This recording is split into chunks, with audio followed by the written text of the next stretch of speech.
What if I told you that one of the most horrific serial killers in American history wasn't a deranged loner hiding in the shadows, but a man who stood beside grandmothers in church pews, led prayers at Bible study, and smiled warmly at your children as they walked by? He didn't hide in alleys or wear a mask. He wore kindness like a uniform. And every time he shook someone's hand in church, his fingers had touched something unthinkable the night before. This is the monstrous story of Gregory Miller, a man who turned his appetite into art, his faith into a weapon, and his home into a slaughterhouse. He didn't just kill, he consumed. And every Sunday morning, he washed it all away with a hymn. Gregory Miller grew up in the town of Kettle Creek, a place so small most people had never heard of it until his arrest made national news. He was born to parents who ran a local chapel out of their living room, teaching the kind of religion that emphasized fear, fire, and eternal punishment. His mother, Ruth, was obsessed with cleanliness and obedience. His father, Pastor Jonathan Miller, would often preach that the flesh is weak and that sin lives in the body. Gregory was forced to memorize entire chapters of the Bible by the time he was 8. If he made mistakes, his punishment wasn't just verbal. His father had his own twisted rituals: hot wax on fingers, hours in the basement praying without food, even sleeping outside in the dead of winter. But Gregory never cried. He internalized it all. And slowly, he developed a disturbing fascination with what his father called the corruptible flesh. By age 13, the signs were undeniable. Gregory was different, cold, distant. His teachers reported that he would stare at dissected frogs longer than any other student. He volunteered to clean up dead animals from the road. Local kids whispered that he did something to a neighbor's dog, but no one could prove it.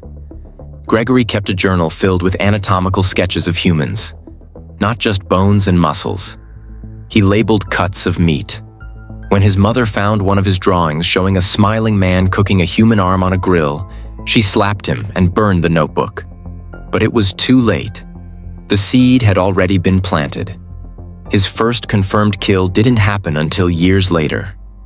Gregory, now in his 30s, was working as a carpenter. He had moved into a modest home near the edge of town, secluded, quiet, ideal for someone who needed privacy. That privacy would soon become a shield for horror. The victim was Matthew Doyle, a drifter passing through town. Gregory picked him up, offered him dinner and a place to rest. Matthew was never seen again. His mutilated body was found weeks later, dumped in a nearby creek. His limbs were missing. The meat had been expertly removed, as if by a butcher. Police ruled it as animal predation. They were wrong. Gregory had built a secret room behind his kitchen, a walk-in freezer, modified butcher's block, and a notebook full of recipes. Each page was more horrifying than the last. Shoulder roast, marinate overnight in wine, rosemary, garlic. Tenderize before pan-searing.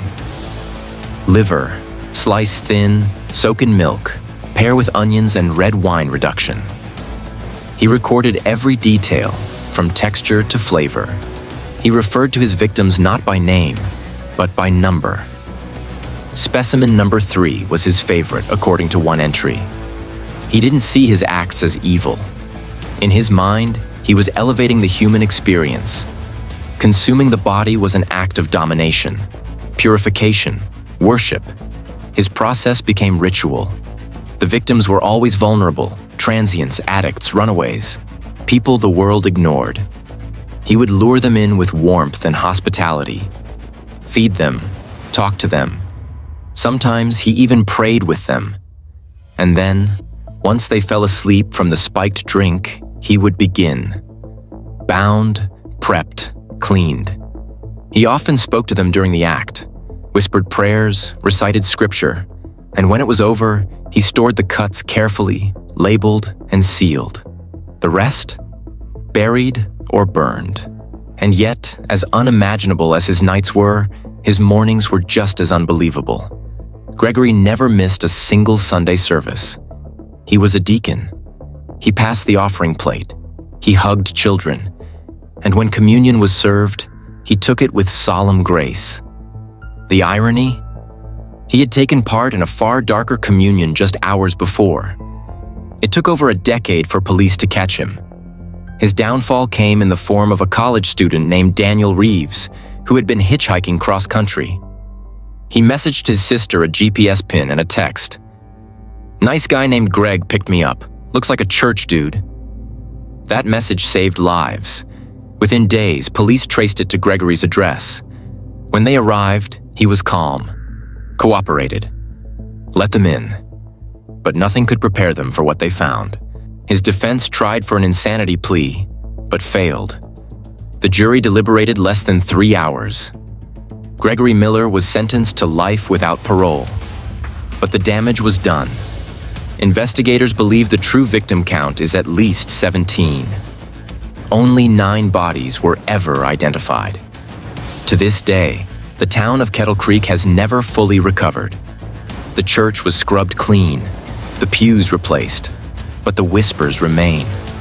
The fear that evil can live next door, that behind a prayerful face, there can lurk something utterly inhuman.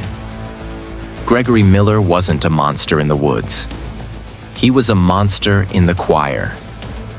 What do you do when the man who shook your hand in peace had blood beneath his fingernails?